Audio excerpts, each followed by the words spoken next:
Hello and welcome back to The Vegan Runner. In this 80-20 half marathon plan update, things are really starting to heat up as we head towards the weeks with the most mileage. Weeks 9 to 12, and after this we've got just 3 weeks until the plan comes to an end and I attempt a half marathon PB. In this video we'll dive into every week of training as well as evaluate how I'm feeling about the plan at the end of week 12, the good, the not so good, and the ugly. Right, let's go.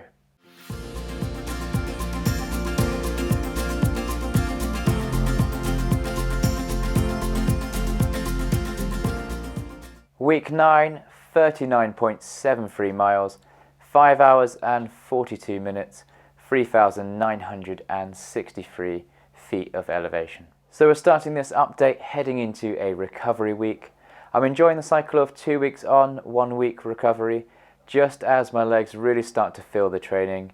You know that feeling where they've been worked hard and they just need a little time to rest. In the 80-20 plan, along comes a recovery week to ease things off a little and just give the legs a break. It seems to be working pretty well for me so far. It was also the start of the Easter holidays, so you'll notice the mileage decrease even more since I wasn't running an extra few miles every week with the children at school. Even though it's called a recovery week, don't be mistaken, you're still going to be running a lot. You've still got speed work sessions to complete, but the overall volume of the week compared to the 2 previous weeks just eases off a touch. And as always, we start with Monday being a complete rest day. So the first run of the week is always Tuesday, and Tuesday's session was a fartlek run. Fartlek is the Swedish word for speed play, and this session really was like playing around with different speeds. There was a couple of minute-long efforts in Zone 4, basically sprints to add a bit of spice, a sprinkling of Zone 3 or half marathon race pace efforts added to the mix, and then a couple of longer 3-minute intervals in Zone X as the cherry on top of this very weird cake. There was also plenty of easy running in Zone 2 to keep the legs ticking over and get them ready for the next interval. I like fartlek sessions. I prefer them structured like this, on my watch, rather than heading outside and kind of making it up as you go along, running between lampposts, whatever that might be. I find unstructured workouts like that more challenging mentally to get a good mix of different zones and you know, change things up a bit. So a structured fartlek session where you can still play around with lots of different speeds, but it seems to work better for me when it's structured, it's on a watch. And I think in general, it's always a good idea to head out of the door with some kind of plan of how your session's going to go. Wednesday and Thursday's runs were both 40-minute recovery runs. I was exploring routes around my house again, and perhaps I overdid it with the elevation on Wednesday's run, as Thursdays felt really tough, and it's usually the other way round, with Thursday's run being a little bit easier as the legs recover from Tuesday's speed session. I also went to see my physio on Wednesday for a 45-minute sports massage. She spent a lot of time on my quads. They definitely needed a lot of work as certain trigger points she was pressing I could feel running down the entire length of my leg. So I think my body was still recovering from the training, but also the massage on the Thursday too. Fortunately, by Friday's hill repeat session, I was fully rested and recovered, ready to hit the intervals hard. This time, 8 lots of 1-minute sprints on a moderate incline. I love hill sprints, and outside of 80-20 I would typically do around about 10 repetitions of around this duration, but I'm enjoying these slightly shorter sessions of 8 reps. Mentally it's easier, but also I think I'm putting just a little bit more effort into each interval as there isn't so many of them. I think there's a lot to be said about quality over quantity, and 80-20 just seems to have the right balance again. Saturday's run was another 40-minute recovery run. This time we were heading over to visit my parents, so we took the opportunity to run along our local parkrun course. I can't wait to be back here, running with other people and soaking in the very special parkrun atmosphere once more. I don't think that particular parkrun's got landowner permission just yet, so fingers crossed it does soon and we can start a countdown of days and not weeks soon. Not long to go, everybody. Sunday's session was a 1 hour and 20-minute long run, almost all Zone 2 running minus the 5-minute warm-up in Zone 1. The Sunday long runs are quickly becoming my favourite run. running in zone 2, just purely from a psychological point of view, is becoming effortless. It's really nice to ease into a long run, catch up with a podcast or two, and soak up all the lovely sunshine that we've been having over the last few weeks. It's been perfect. Week 10, 44 miles, 5 hours and 44 minutes of running, 3,373 feet of elevation. So we start week 10 with a really challenging intervals run. On the plan it's called critical velocity, where you run at around 90% of your VO2 max. For most people that's going to be between zone Y and zone 5, basically the top two zones. This workout had me running at this pace for 4 minutes and then a 2-minute rest in zone 1 and repeat 4 more times before a 10-minute cool down. This was really hard going, but I was happy that I was just pitching the effort just right and getting pretty consistent splits. The 2-minute rest was much needed and just the right length to feel like you're ready for the next tough interval. On Tuesday and Wednesday we have the usual recovery runs, 45 minutes and 50 minutes respectively. This time Wednesday's recovery run felt really good and the legs were feeling fully recovered, ready for Friday's lactate intervals. These intervals are designed to boost aerobic capacity and was developed by scientists from Norway. The idea behind the session is to enable the athlete to spend as much time as possible at VO2 max without becoming exhausted. Unsurprisingly, it's another really tough session. It starts with a 30-second sprint, then a 15-second rest. Repeat that 7 more times back to back, then have a 3-minute recovery before repeating the whole block twice more. Now it doesn't sound too difficult on paper, but those 15 seconds are really short. By the time you've stopped the sprint, you're pretty much ready to get going again. And I'm sure they were getting shorter and shorter as the session went on. Great session, just very tough. Saturday's run was another 45-minute recovery run before a whopping 1 hour and 50-minute long run on Sunday. Once again, we were blessed with sunshine and it was just lovely. I'm trying out different gels on most of these runs, and on this run I took a Huma Chia gel with me. It was interesting, pretty tasty, and it got me through the run well enough. I like the idea of consuming chia seeds whilst running like the Tarahumara do, but I'm not sure I would pay for a whole box. I think there's only like 25 quid for about 10, which is pretty pricey. But if you're into that kind of thing, well worth a try. Week 11, 50 miles, 6 hours and 38 minutes of running and 3,625 feet of elevation. We start week 11 with a tempo run on Tuesday, a 10-minute warm-up and then 14 minutes in zone 3. Basically at half marathon race pace, then a 5-minute rest before another 14-minute interval at the same pace. Again, another pretty tough session. And it's in these last few weeks that the 80-20 plan has begun to repeat a lot of the speed work sessions that you did earlier in the plan. So we've had critical velocity run before, now we've got tempo again. And in the latter stages of the plan, these sessions just get a little bit harder than the last time you did them. As usual, Wednesday and Thursday were both recovery runs, 45 and 55 minutes respectively. It's interesting, the recovery runs are creeping up to the duration of the long runs in the early weeks of the plan. But they don't feel exhausting, they don't feel like as such a big thing. The training is starting to settle in and the mileage has been built up gradually, so now these runs, I don't even think about them.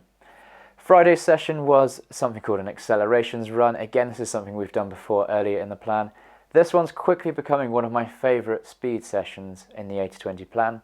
Basically, after a warm-up in the first interval, you have 11 minutes to slowly build up from zone 2 to zone 5. You've got to gradually change the gears and build up the pace until you're running flat out for the last 30 seconds or so. Then you have a lovely 10-minute rest in zone 1 or 2 before doing the whole thing again, but this time you've got 6 minutes to get from zone 2 to zone 5. It makes for a really interesting workout. It's intense, you've got to judge the speeds just right, but it's really great fun. Saturday's session was a 45-minute recovery run before Sunday's mammoth 2-hour long run. I was so pleased with this run. I managed 15 miles with plenty of elevation, which is the furthest I've ever run, and it took my weekly mileage all the way to 50 miles. Again, the most miles I've ever run in 1 week. I know that's going to seem pretty small to some out there, but for me, 50 miles feels awesome, and it feels like a big achievement at this point in my running journey. I enjoyed this run so much, I made a whole video about it, which includes a very exciting announcement, so if you haven't seen that one yet, you can check it out after this video. Finally then, on to week 12, 43 miles, 5 hours and 28 minutes of running, 1,936 feet of elevation. This recovery week starts with something called a progression run. After a lengthy 25-minute warm-up, you have 3 intervals. The first is 12 minutes long and is just below half marathon race pace. The next is 6 minutes long, which is run at a pace that you could sustain for about an hour. And then finally, you've got 3 minutes at critical velocity, which is a pace you can hold for about 30 minutes.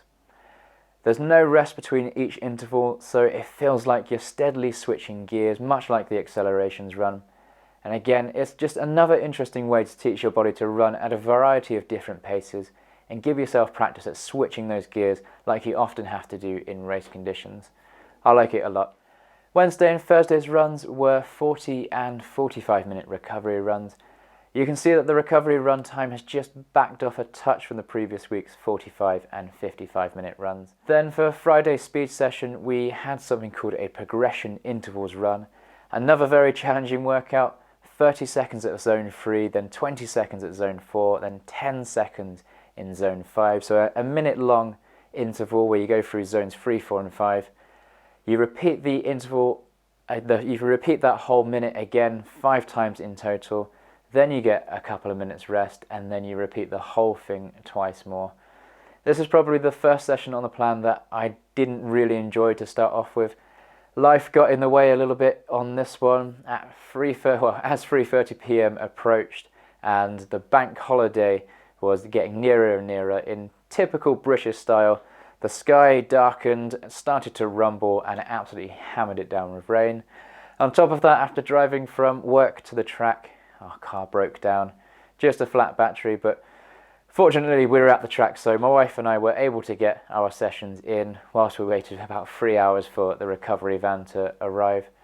It wasn't the most ideal way to start a bank holiday, but we made the most of it, and by the second block of sprints I was into the workout and enjoying things a little bit more. Saturday's recovery run was 40 minutes long before a 1 hour and 20 minute long run on Sunday. You can really see how this week has backed off, but I still managed 43 miles for the week. Feels good. So with the end of week 12, that brings us up to date with the training plan so far. Just 3 weeks of the plan left to go. My next 80-20 video will probably be in just a couple of weeks' time, so it'll be a shorter update heading into race week where I'll be attempting that half marathon PB. At the moment, I'm feeling confident, and I'm even considering going faster than I had originally planned. I want to be under an hour and 25 minutes ideally. My current PB is just over 1 hour and 26 minutes, but I'm starting to think on a nice flat tarmac course with some posh carbon plated shoes under my feet, if things are feeling good after the first few miles, I might just up the pace a bit and see what happens. I mean, one downside to the way I'm training at the moment, when you mostly run on trails and with plenty of elevation, it's quite hard to see just how much progress you're making and how that translates to a flat road. It's going to be interesting to see. I feel fitter than ever, and with about 590 miles on my legs so far this year, I've definitely got more mileage than ever compared to previous years. I ran just over 800 miles last year, so this year's been pretty huge so far. I'm excited and I'm looking forward to seeing what I can do. Fingers crossed for good conditions. So how am I feeling about 80-20 overall then? Well, I think you can tell I'm loving it. I live for running, and the 80-20 training method has allowed me to run more than ever, for longer than ever. It's now starting to feel possible to run marathons at the pace I'd like to, and even ultra marathons are starting to feel less like a dream and more like an almost certain reality. I'm on this journey. I'm really digging how 80-20 allows you to slowly build up to that mileage. And so on that front, I think it's working really well for me. Now, whether that extra mileage will translate into results is another thing. It's been quite strange for me to train for so long without any kind of tests of my progress so far. I feel fitter, I feel stronger and faster, but I'm not entirely sure how that will translate. Up until this training plan, I typically run an all-out 5K at least kind of once every 8 weeks, if not more often than that. Now, I'm not advocating for this at all. I'm pretty certain that's why I ended up injured more than I'd have liked, but it did provide regular feedback as to where my fitness was headed. I would say that's the only downside for me at the moment. I missed that kind of regular feedback. I've never been in a plan for this long though, so I suspect it just takes a bit of a mindset adjustment. I fixed on this goal of a half marathon PB this year. That's what I started the year with, that goal. I wasn't trying to improve my 5K time, so stick to the goals, stick to the plan, and hope for the best come race day. What I'm really finding special about 80-20 is the 80 part. Zone 2 running has been a bit of a game changer for me, and running to heart rate in Zone 2, all of the pressure is off. I don't care about running, I don't care about the pace. I'm just running and doing what my body feels like doing on that day's run. I'm not pushing it to hit a certain average time or trying to get a better time on a Strava segment or that kind of thing. I'm running in Zone 2, I'm letting the training take effect, my body can recover, and then I've got it all in the tank, ready for the speed work session where I can really thrash it out. As for race day, I have a course in mind now. I need to get onto Strava and just kind of plot it out fully. I'm hoping to do a few laps of a fairly flat, paved riverside course, hopefully with my wife acting as chief aid station volunteer, providing me with water and encouragement as I pass. She doesn't know this yet, but I reckon she's up to the job. Right, I think that's enough from me. I love reading all of your comments down below, so let me know how your training is going and what you're heading towards at the moment. Thanks for watching, and until the next one, be the best you.